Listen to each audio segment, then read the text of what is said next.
It's cramped, crowded, and cracking. Kind of sounds like a rundown jail. But this blighted building is not where the bad guys go.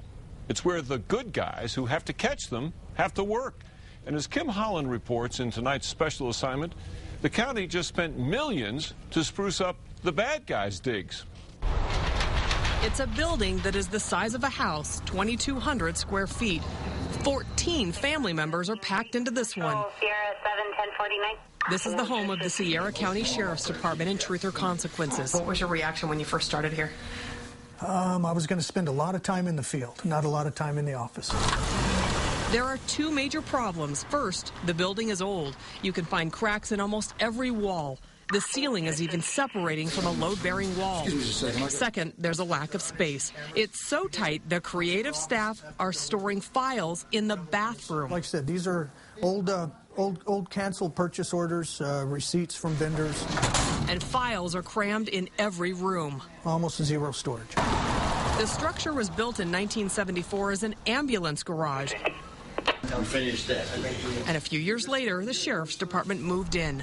This used to be the actual bay, the ambulance bay, where they'd park the ambulances. Now, 4 deputies sit here.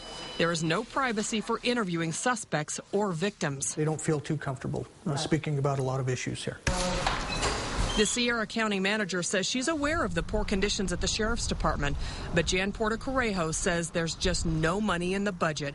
A big chunk of cash was just used for the more than $5 million renovation of the district courthouse and jail just across the parking lot from the sheriff's office. You're not asking for a big, gigantic luxury building, right? No. Space is a high priority. Storage, but above all, something that's conducive to a work environment.